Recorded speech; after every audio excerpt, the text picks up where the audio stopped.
about 6 weeks after a donor has passed away, we send their family a letter that states the outcome of their loved one's donation. So those letters say, you know, your loved one was able to donate these organs for transplant. And then it lists for each organ, it lists the age and gender of the recipient. So that's the only information that we give out about recipients. But every family will receive a letter like that, even if for whatever reason their loved one wasn't able to be an organ donor. They'll get a letter stating that. So that's another part of what I do. And then donor families can also get updates on how their loved ones recipients are doing. So after a transplant, or after someone has, you know, become a donor, they can reach out to us and say, you know, I'm wondering how my son's recipients are doing. And then I reach out to the transplant centers and we're able to get that information for them. And we always do let families know that sometimes it's possible to learn sad news, like if a recipient has passed away, because we'll have families, you know, from decades ago who want updates. So it's always possible. And that can all, you know, some families don't want to proceed. They don't want to know. They just, you know, it's enough for them to know that the gift was given without, you know, wanting the rest of that information. And many families, though, want to proceed because they really just feel connected to that legacy. And along those lines, the families, and we've had families for years who believed absolutely 100% that donation was the right thing to do. And the reason why they wanted to believe that everything was okay, regardless of whether it was or not, is because they didn't want to have another loss. And so part of our work is having those conversations. And it was last year, I think, that she had waited almost, over 10 years and was ready to hear, and we can provide that information. We really try to meet people where they are and come to them when they're ready, as opposed for us saying, you know, what you should know now. Okay. Age and Gender, yeah. And that's the only information we get. I know that sometimes, we also, we don't give any information about donors out to recipients. That's our policy. Sometimes transplant centers will give information to recipients who are either about to have a transplant or who are post-transplant. They'll give them information. We have no control over that. And it can be hard because sometimes that information, it's not always accurate. And so people will write letters and say, you know, I know my donor was a 25-year-old man, and it just won't be accurate. And then we'll have to kind of retrace our steps and try to, because I don't want to facilitate a letter where the donor families, or even if it's correct information, it can be hard for donor families to know that things about their loved one are known, right? Like that, because they're like, the privacy is a big issue, and confidentiality.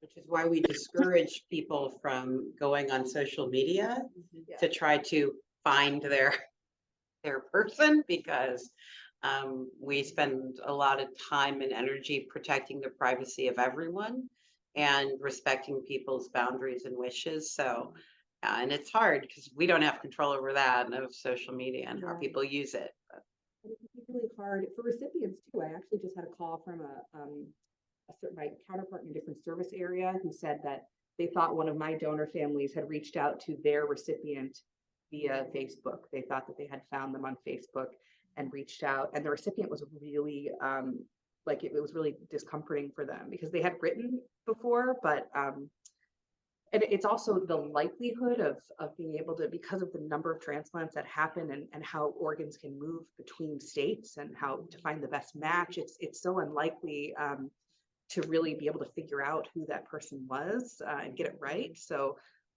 it's just another reason that it's just we discourage people from doing that.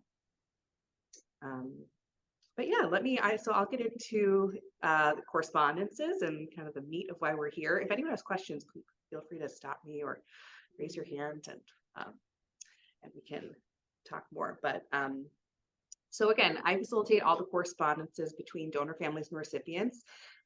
Even if you don't live in this service area, so if you're here from another state or another service area for a transplant, if your transplant was at the UH or the Cleveland Clinic, then Lifebanc facilitates that. So when you write a letter, you can submit it directly to Lifebanc. You can also submit it to your transplant coordinator and they will send it to me. So either way is totally fine. And there are things, because we do have to keep all our correspondences anonymous, because in order to protect the confidentiality of both the recipient and the donor family and the donor. So we ask people to not include things in correspondences like last names, city or hospital names, any contact information, any birth dates. Those things have to be edited out. So I do have to screen all the correspondences we receive to make sure that none of those things are included. And then once, I can usually edit things out if something is included, it's not a big deal.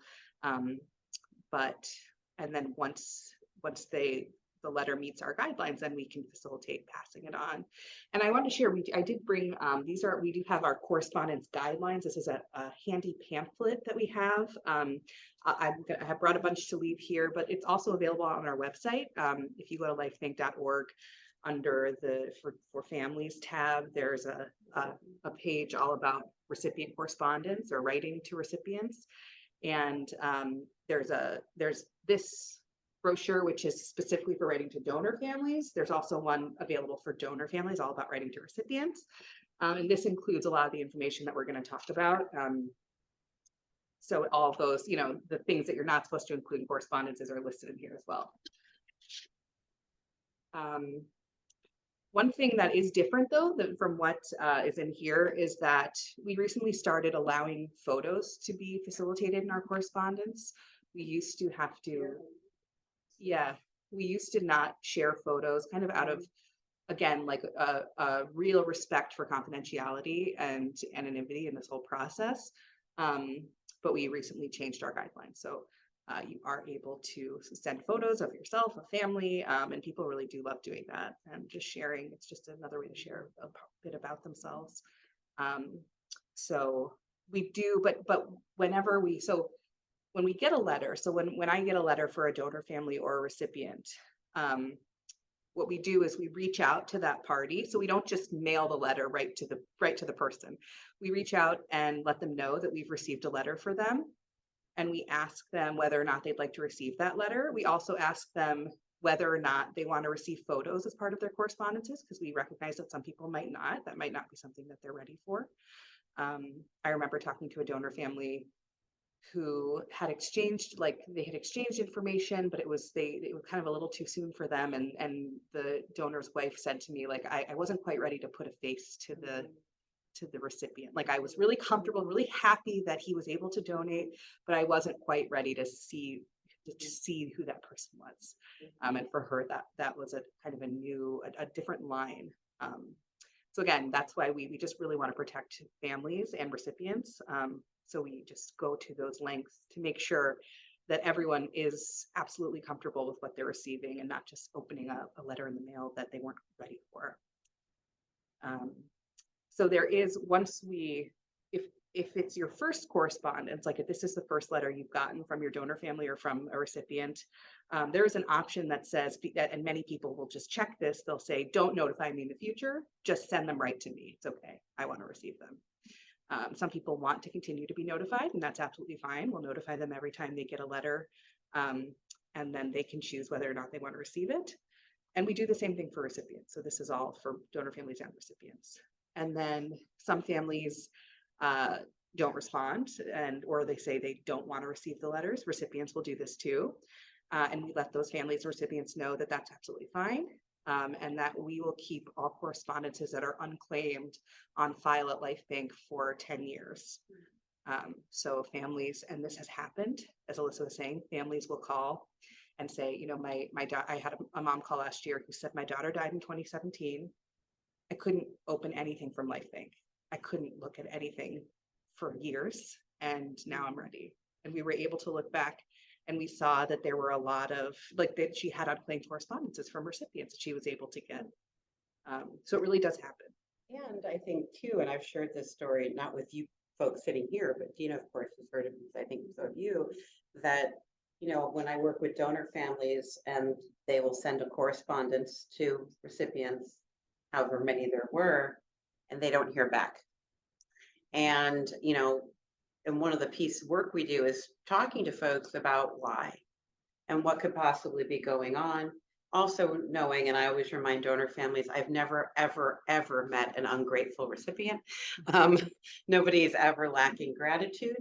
And the story that I share most frequently is I worked with a donor mom, and her son died from a heroin overdose, and he was able to donate his kidney and then his kidney pancreas to a particular person. And she had heard from the kidney recipient pretty quickly, but a year had passed and she hadn't heard, and she couldn't understand why the kidney pancreas recipient just didn't write and say thank you. And about a few months later, she got a letter from that woman, and she explained why she had not written in that year. And that was because when they made the offer to her for the kidney pancreas, they explained that she wasn't the first person to be offered.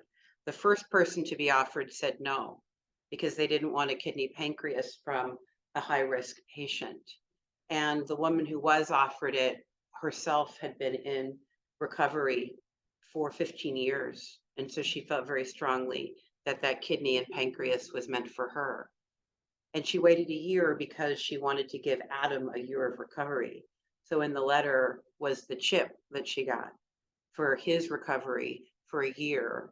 And now every year she gets a chip for Adam, right? And the reason why I always share this story is the recipient wasn't not writing because weren't. I mean, not only was she was writing because she was grateful, she specifically waited for a reason that we would not know until we got the letter. And there are more stories like that. And I want you to know we honor you waiting for whatever reason you have. And because, because of situations.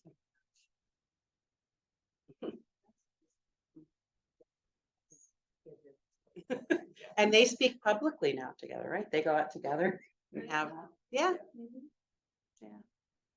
Yeah. This, like, for the record, my mom was grateful for her liver every day. She talked about it constantly, and I don't think she ever wrote to her donor family. And I think because I don't think she knew what to say. Like, I think it was so overwhelming to her that someone had, that the notion of how big this gift was and what this family was going through, that she had, like, I think she would say, thank you is what you say to someone at the grocery store who checks you out. Like, what do you say to the person whose loved one saved your life? So it's not, it doesn't mean, it doesn't mean anything. Like, everyone is ready to write at different stages. It's not something that everyone's on their own timeline. And that's absolutely fine. So what else? It looks like there's a question. Is the same process across the states in various regions? That's a good question. So the question was if our process that we utilize here is the same across all the other areas. So there are many OPOs throughout the country. There are 4 in Ohio. So I think we represent 20 counties in 20 counties. Ohio. And it actually, many OPOs have similar processes, but they're not all the same. I would say ours is more, many OPOs are not as restrictive or as, privacy. Right, right. So, other OPOs won't, like when we get into things like exchanging information, other OPOs might not require paperwork, or they might not require, they might not send that initial correspondence notification. So no, it actually does vary throughout different OPOs, and ours are among the more strict, our guidelines, because we really do care about protecting confidentiality and also making sure that families who and recipients who are getting letters are ready, and letting them know that it's okay if they're not. That was a great question. I actually brought some copies of some letters from recipients that I have permission to share. Let's see. Oh, sorry, we're looking at. I'm looking at questions. Sorry, I was just making. Oh, the 10-year rule. I'm not sure. Oh, you know what? I'm actually not sure. Oh, why? What about the 10-year if rule? other OPOs have that rule. So and that 10-year number comes from just the medical community that any of us, or even your taxes, right? We're all required to save things for 10 years. So my guess is like any kind of medical facility, you're required to save it for 10 years. I'm not sure. It depends where they store their information. We have things way beyond 10 years as well, but we were also, and some things we don't. So I think that's how it is across the other OPS. Yeah, and we do go to great lengths to make sure that we don't get rid of any unclaimed correspondences even after 10 years. Like I just had a family whose loved one was a donor in 2005, and they had several unclaimed correspondences. They had a recipient who was writing, the heart recipient would write consistently, and for whatever reason, they weren't ready to receive those letters.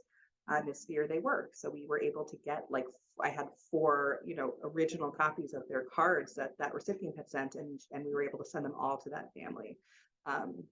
Again, it's not always possible, like our organization changes and it's hard to, to keep those things for so long, but we really do go to great lengths to make sure that we are not getting rid of those correspondences. And so, yeah.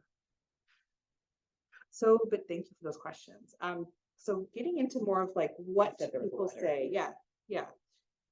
So just common things in letters from recipients, expressions of gratitude, such as saying thank you.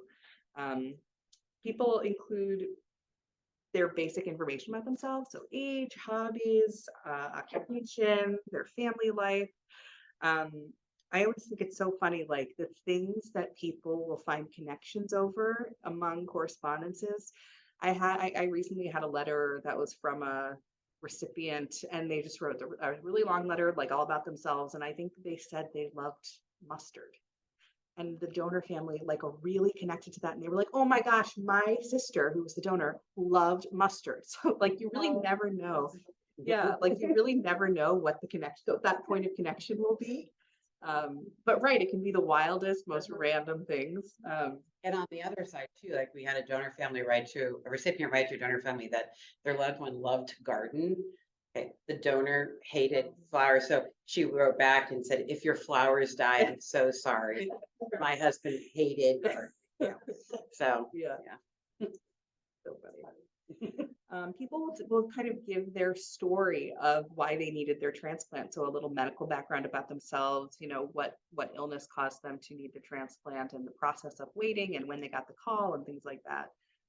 That's a common theme as well. And then how life has changed since the transplant and how life has improved. And, obviously every donor family is different, just like every recipient is different.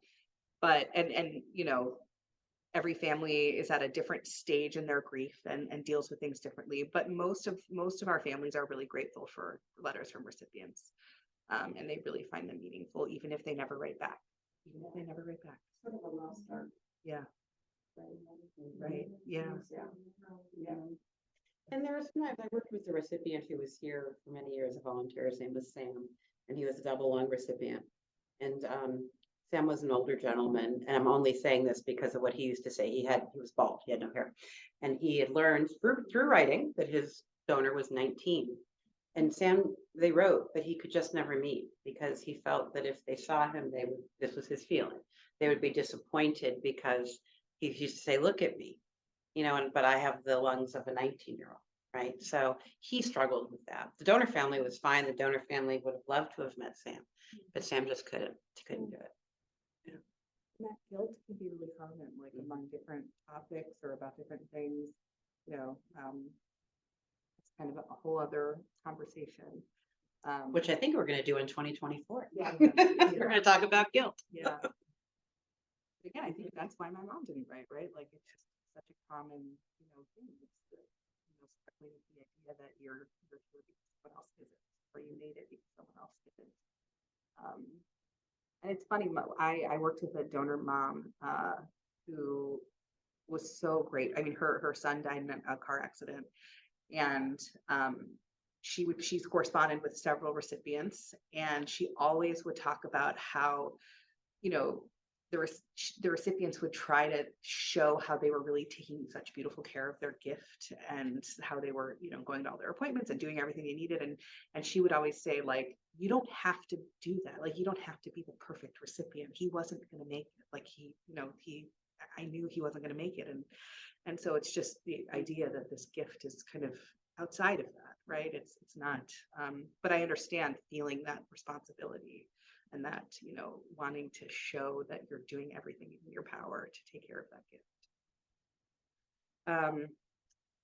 So I have some letters that we have permission to share.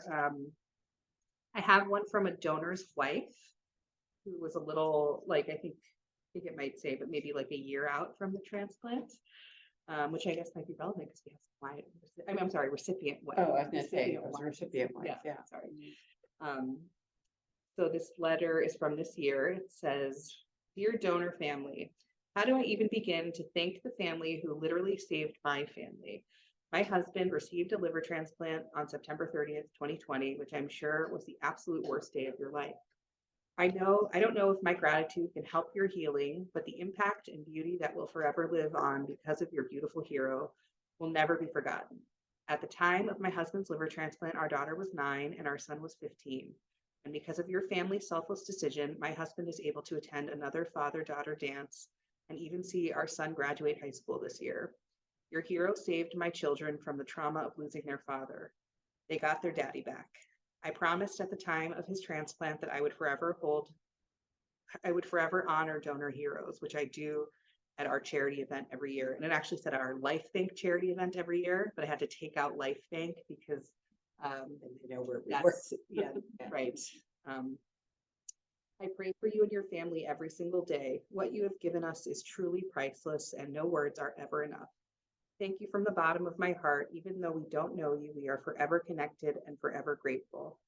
We live in gratitude for you, for your absolute and inconceivable generosity. We would love to hear about the donor if you are ever willing to let us know. If not, we completely understand. In deepest gratitude, Amber."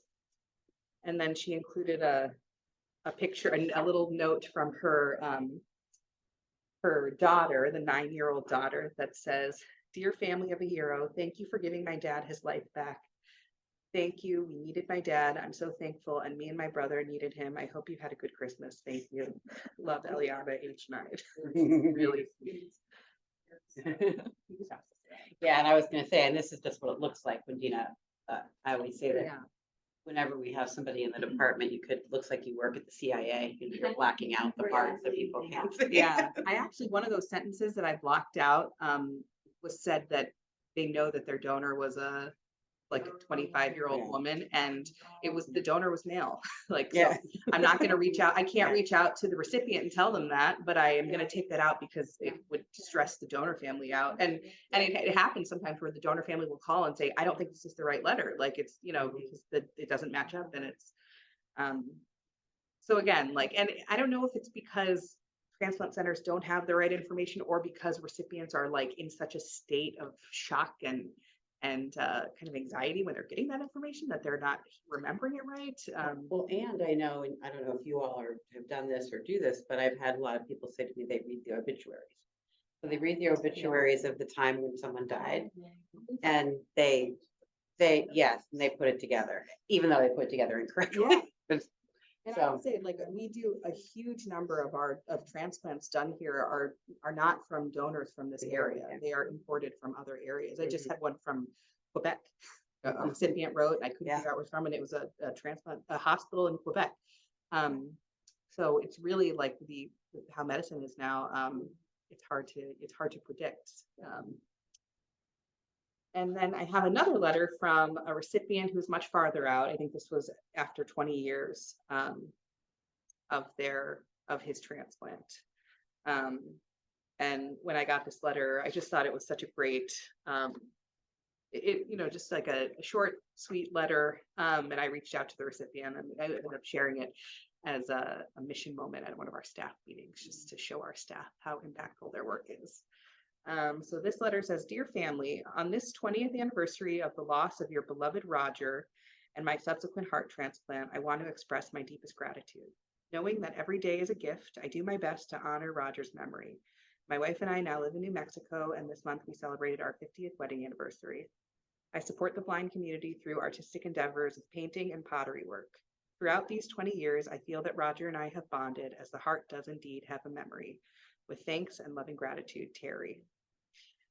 So clearly Terry had been in touch with the family over the 20 years because he'd had a name for his donor.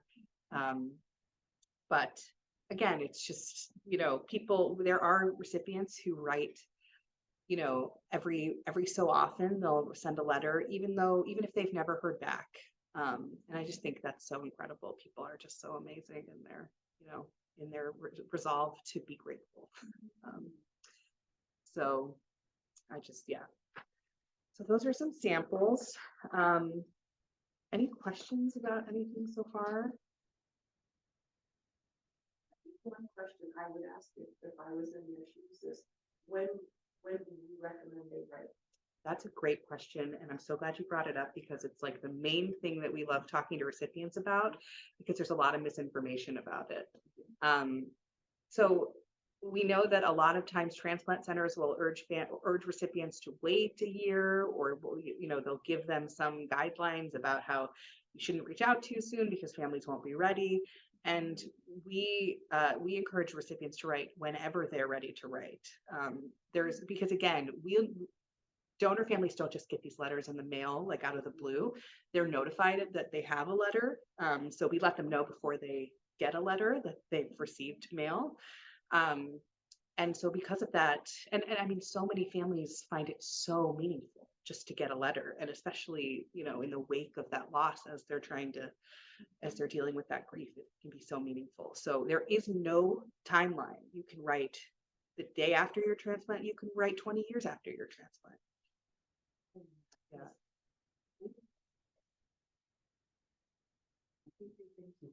Yeah, one of our goals in 2024, our goals is we're hoping to bring in to Lifebanc our transplant social workers and transplant coordinators to kind of dispel some of the myths around that. Because same with, by the way, in addition that you can write when you want to write, I know that we've had volunteers who are in the hospitals, and sometimes there'll be just in general misinformation. And that is, like I had said, you can donate even after you've struggled with drug addiction, you can donate. We do that because organs are perfused and cleaned and really made neutral in many ways. And to be quite honest, in our 20 counties here, the healthiest donors are those who have died, unfortunately, from drug addiction. They are healthy otherwise. And if, that's the only, if you will, bright side of that awful epidemic is that it has saved a tremendous amount of people's lives. And so, yes, you can write as soon as you like, and we make that happen for you. I also have to say, in donor families, it's the same thing, right? Now, a donor family may write very quickly to a recipient, and the recipient is not ready to receive that. And we've had families who, while their loved one is in surgery during recovery, write the letters and then send it to Lifebanc via the people who are on the case. Okay, that's a really soon. Yeah, we will generally. I have historically held on to those It's just a little. It's a lot for a recipient to get a letter in 2 days. So we don't see that a lot now, but I've seen it over the And years. most transplant coordinators, like when I reach out with a letter, if someone is in the hospital, they, or if they're like in ICU, they're not doing well, they'll tell me to wait. Like we'll wait to notify them because it's not feasible for them to receive that letter then. Usually we wait till someone's home. So, yeah. You do let the donor family know right away that they can write. Yeah. Because then you let them know then sex and the age and that they're allowed to write. Absolutely. And we're allowed to write away Yeah. as well. Right. Absolutely. And so when you meet people, as you will, you share that information. We encourage you to let other people know, that you can write as soon as you choose. Right. We're not sure how that is getting out there. Yeah. Do you think you heard that from the monkey? I can't remember which one now. But we heard it like pretty much right off the bat. And did you hear it post-transplant or pre? Okay, so maybe that's what it is, because the pre-transplant teams are totally different than the post-transplant. I'm pretty sure that was one of the reasons. Because I only talked to the post. Yeah. 'cause Okay. he and- Yeah, we, Someone explained to me, because more than half the house right now is lung. They're both lung, so it just makes me wonder, Yeah. you know, is that being said by Right. someone? Interesting. And there's not many people here because they don't think they yeah, can write it yet. I Yeah. don't know. I know, we Well, thought that. We'll pass it on. I will. Yes, to your friends. Yeah, please I do. feel bad. Oh, We thought we were supposed to wait. yeah. Most family is also able to reach out. I mean, Yeah. Yeah. But again, it's never too late. Yeah. See, my husband had 3 calls and the third one was go. But the first 2 we were told the age and the sex. The third one, we weren't. We were just told that they had been in jail for 2.5 weeks. Yeah. Yeah, because of risk factor, they said Right. the risk factor, and I wanted to know that something happened that brought him into the hospital from the jail. Right. I've heard of that too. Like if there are risk factors, like if someone had been like struggling with addiction, then they also, I don't know if they have to notify them because it's like No, you more do have the to risk do high level. risk, So yeah. there are reasons that people, and I know that jail time is another one. But too. what you were saying is before the jail time person, just First gave 2 you- they were told you, they told age age and and sex. sex. Right. So now the third one, Right. they was told, you know, we was out at that festival they were having close by here, and they was told Robbie that, you know, there's one risk factor. Do Yeah. you want to take that chance? And he said, yes, 'cause Yes. you know, I'm to the point, I need them and I know things can be done. They said the person does not have HIV or hepatitis C. Right. Just been in jail.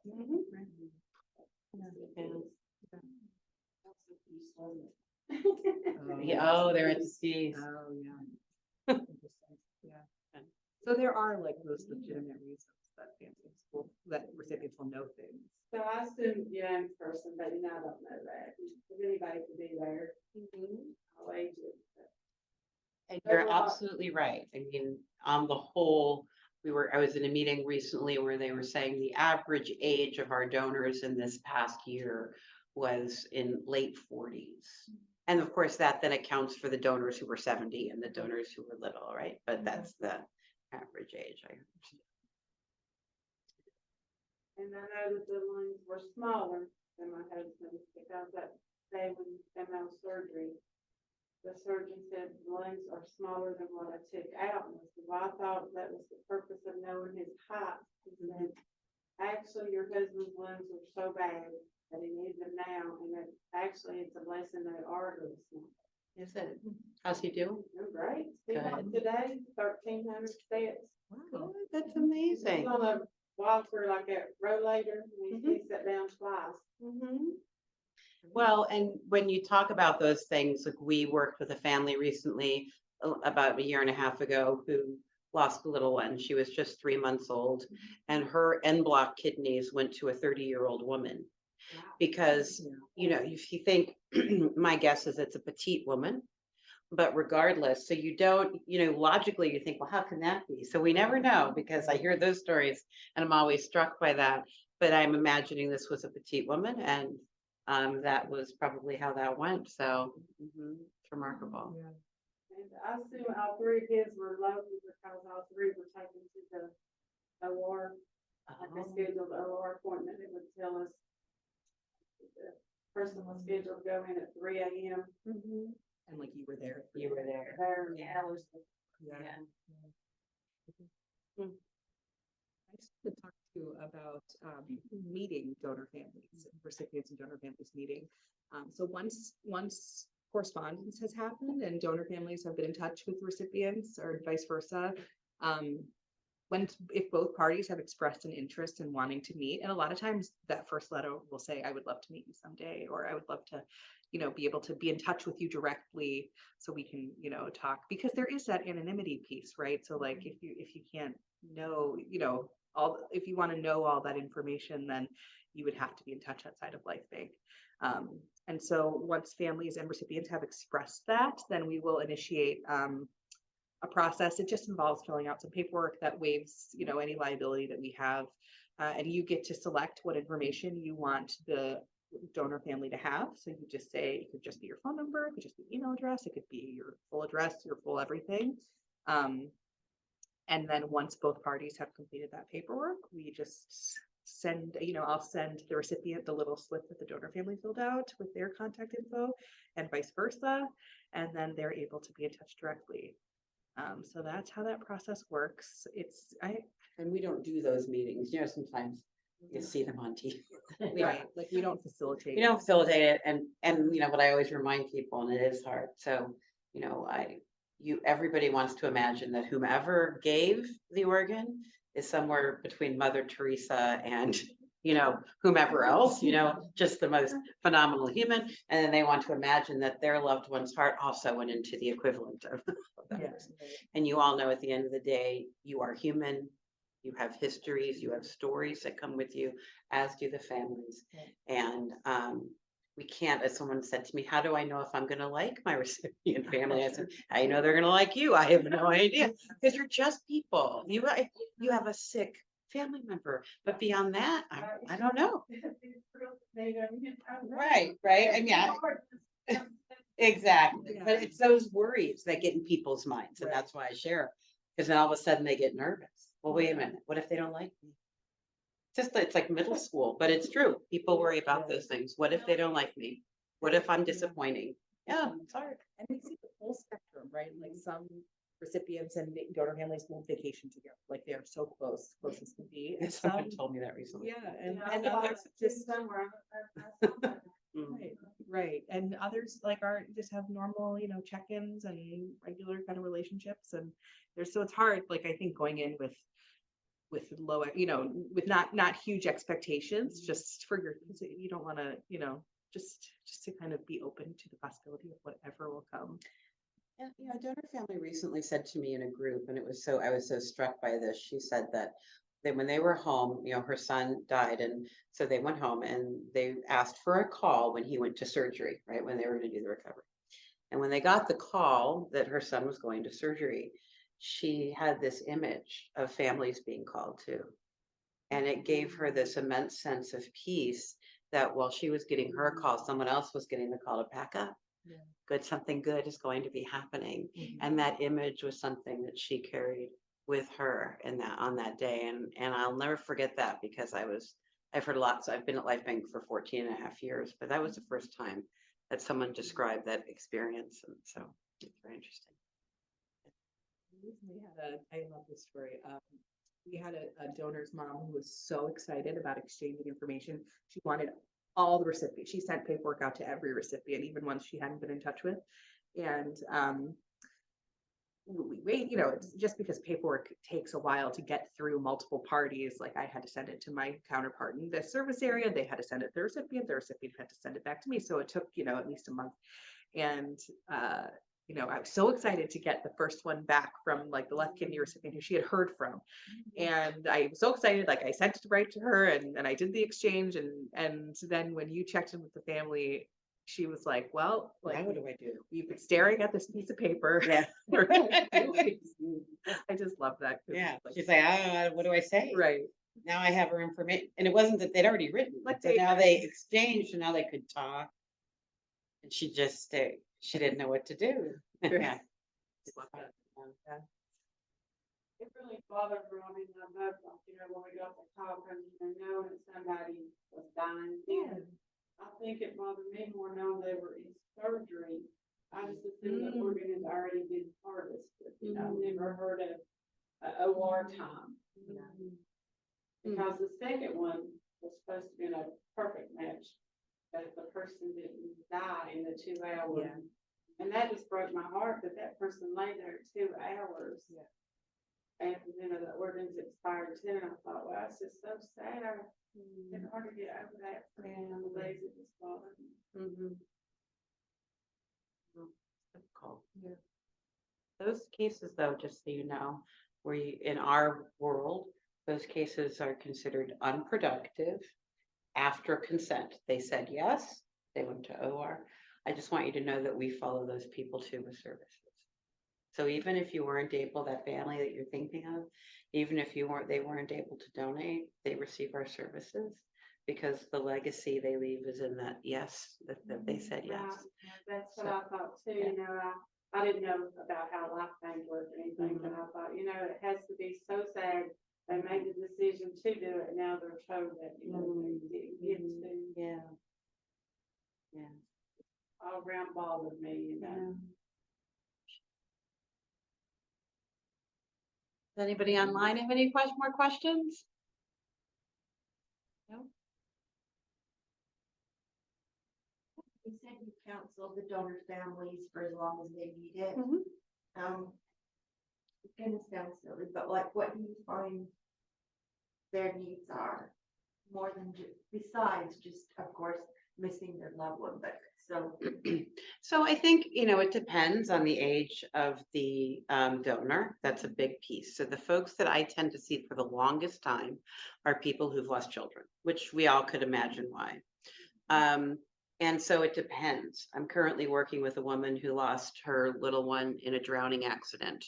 And what she's needing is to talk about her guilt, being honest. That's what she's needing. She struggles with the fact that she was present, at this family get together or friends party.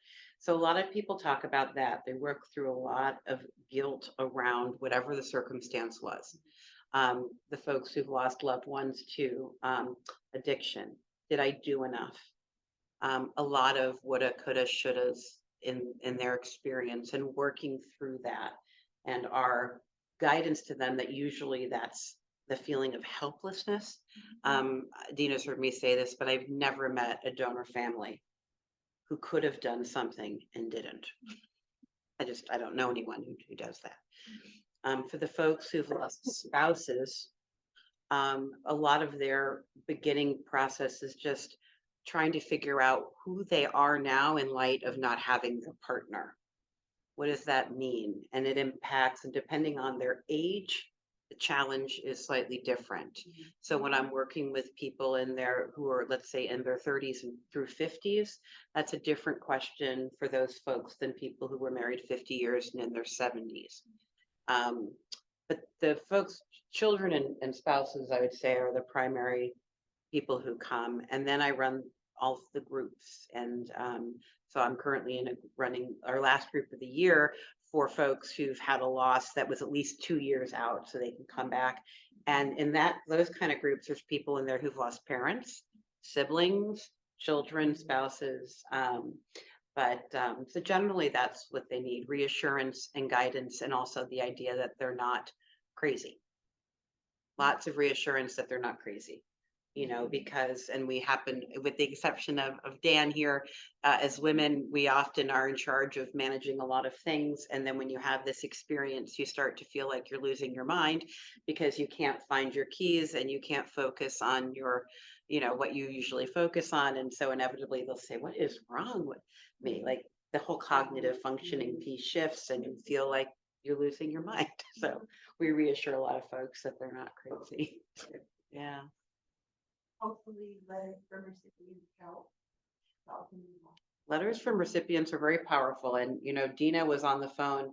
Our offices are like right next to each other. And I mean, I don't sit there and listen to her conversations, but she was sharing something to her family who the update was very detailed. So that her loved one her son was an organ donor and also a tissue donor. And it was on and on. And when she was done, I said, who was that? And it turned out to be somebody that I was counseling. And I literally just heard from her today. I emailed her and I said, I have to tell you, I was sitting here and I heard all of this. I said, what an amazing legacy. What an amazing legacy your son left. Although I can imagine it was overwhelming. I mean, it was a tremendous amount of information. He was a full organ tissue donor. It was remarkable what he did. So she wrote back today and said, she was overwhelmed. Like it was one gift after another gift after another gift after another gift. And so when I said to her, if you need to talk before your next session, and she said, no, it was amazing what he did. I I just couldn't believe it. I couldn't, you know, she said, but I know, but it was just reassuring and hopeful and, you know, helped her. But sometimes it's hard to hear.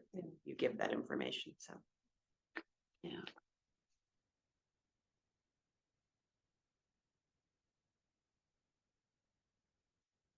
Questions?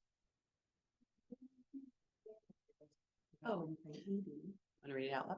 Okay. Are talking about donor family guilt, but how do you address recipient guilt, right? I want to reach out, but I rejected and was explanted, and I'm worried that will come up. I feel like I failed, even though I know there are no guarantees, but on the other hand, I'm very thankful for still being here and still want to express my gratitude. So would this be, you want to write to the family whose loved one's organ was removed? Is that right? Yeah. Yeah. Right, but rejected. Right. Yeah. Have you had that yet in a letter coming to you? I'm trying to think. I feel like I have.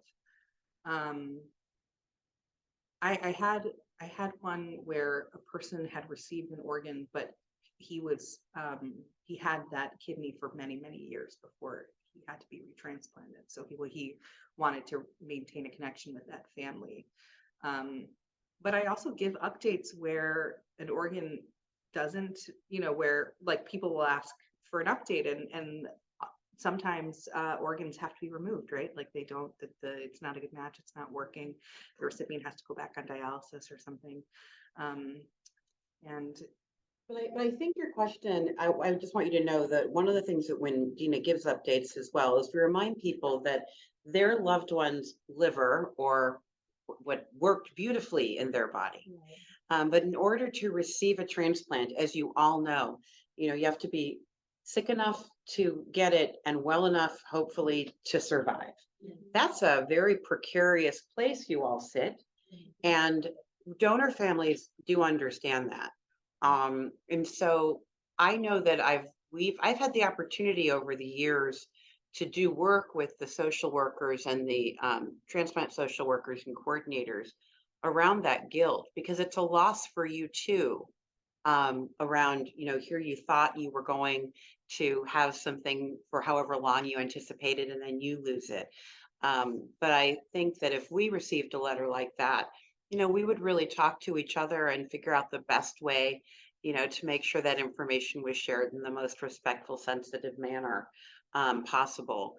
Again, I've not met anyone who didn't take care and wasn't a good steward for their gift, but you're also not well, Right, it's not in your control. It's not in No. your control. And I do think that even if something, like I just gave an update to a family from the donor was from many years ago. And the one organ, I think, went to a little girl who had to be retransplanted within a week or something. Like it was not, but I do think that connection is maintained. Like the family, I think many times still feels that connection. And then also, even if a recipient has died, we'll have families wanting to reach out to the family of the recipient. So that happens a lot. Well, and if you don't mind, in 8 years, your mom lived with her liver, right? And what did she see? What was she given as a gift of those 8 years? Right. She saw you graduate from high school. And I mean, all the things that 8 years is tremendous. Right. And donor families, I mean, and it's also the language we use. I mean, what an amazing gift that is, that someone gave you that extra time. And even if it was a short time, I think the connection of that was the destination of my loved one's heart or of my loved one's, whatever. I think that meaning for that family, that at least this person had a shot or had some kind of hope. I think that still exists for many families. So I would, if you want to write, I would encourage you to do that. And also, I think guilt is, and I just want to bring this up because you talked about feeling like a failure. One thing that's really important, I talk a lot with people between the difference of guilt and shame. And guilt implies that you did something wrong and you have to make amends. When your organ isn't, if you reject it and it's not serving you well, you didn't do anything wrong. There's nobody you have to apologize to, right? if we had that kind of control over how things work medically, you wouldn't need a transplant because you'd be well. So, I think that's really important. And you're not, your body didn't take to this organ. You personally did nothing wrong. And there's a level of helplessness involved in that, which is why we tend to go towards guilt as opposed to helplessness, which nobody likes. So, yeah. But thank you for that question, for your honesty too. I appreciate that very much. So. If a recipient or our own family wanted to reach out, you would send the letter to us, right? Well, first we'd ask you if you want it. Yeah. Usually, yeah, I'll reach out. I don't have recipient information, so I have your name, but I don't have, and then where you're Contact, transplanted, yeah. but I don't have any contact. So I'll reach out to the transplant team at your, at the transplant center. Most of them will reach out to you directly. So but for long, actually, they will send me your address. So, so I'll say, I have a letter for this person. Can you send me their address so I can notify them? And you'll get a letter from Lifebanc that says, you have a correspondence from your donor family, submit this bottom form, and you can select whether you want to receive the letter, and there's a prepaid envelope. You send it back to us. It will come from you. Right, yeah, And you get information from. right, your contact information, right. Okay, so if we write the letter, I think that paperwork I have said that you give it to the transplant coordinator. You can do that. They will send it to me. So you could send it to me, you could give it to the transplant coordinator. Some people once you're back in Kentucky, you're not gonna have follow appointments regularly. So it might make more sense to send it to me. Right. Yeah, right. Where in Kentucky do you live? It's called Canada, Kentucky. The city is Pottsville, Kentucky. It's close to Stanton. And I think, they're Coda. Kentucky, yeah. It's called Coda. Kentucky has an OPO, They have an so similar OPO. to our organization for all of Kentucky. So Yeah. again, you would still work with Lifebanc because your Mhm. transplant was here. But if you ever wanted to get involved in advocacy stuff, Same with Michigan. yeah, the Gift of Life Michigan, yeah, they're in Ann Arbor. Ann Arbor. Yeah, Mhm. yeah. So for volunteering, or I don't know if they have support opportunities for recipients or things like that, but those are also great organizations. I would say that the Lifebanc probably in Lexington as well.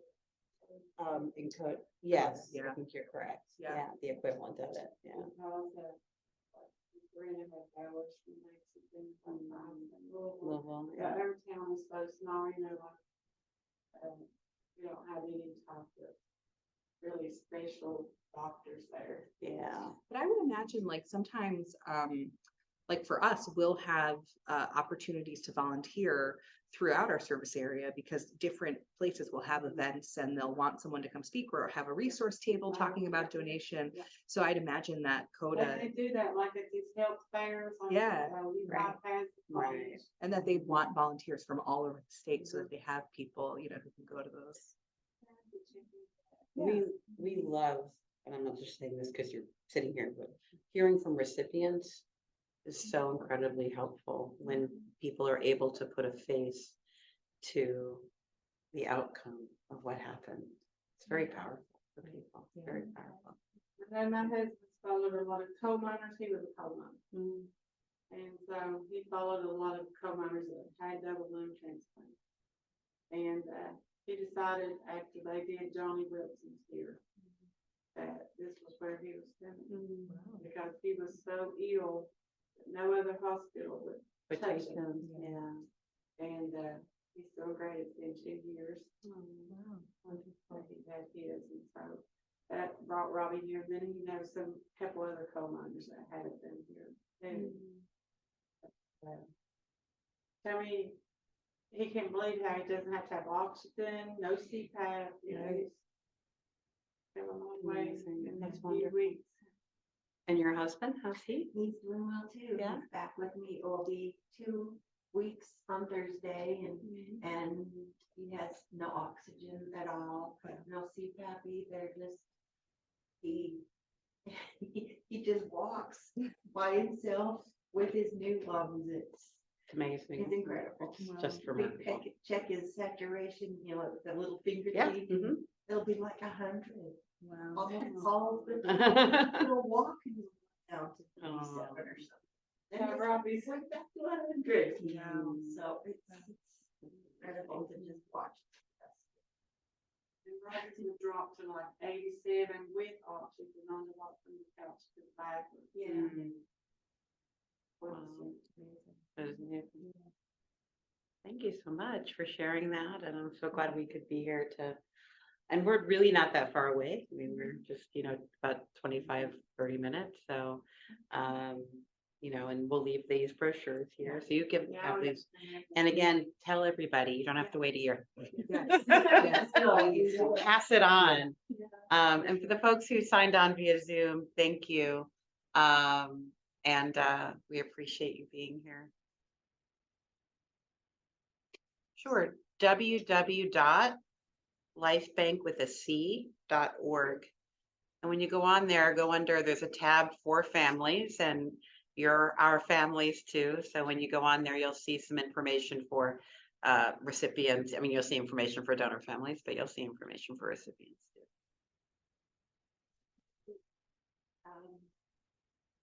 When we send our letter to you, what do we write on the envelope, or like to you specifically? Yeah. Thank you. So when you send your letter, you can address it to Lifebanc, and you can put either bereavement, or you can put my name, Dena, Balk, Dena or yeah. Teresa? Elissa. My name's Elissa, but Oh. definitely put Dena. Yeah. Not that I wouldn't Or you give it to could write Dena, but bereavement coordinator. yeah. Okay. DENA. And then in your correspondence, make sure you include a separate sheet of paper that says the name of the recipient, the date of the transplant, and the transplant center. So that way I know who. And that'll be in this brochure Yeah, too. that's So if you don't okay. remember it Yeah. right now, you just know it's in there. Yeah, Just so that way I know who the letter's from, I can match it up with the right. yeah. The right person. Yeah. All right. Sounds great. Thank you so much. Yeah. Oh, Been very helpful.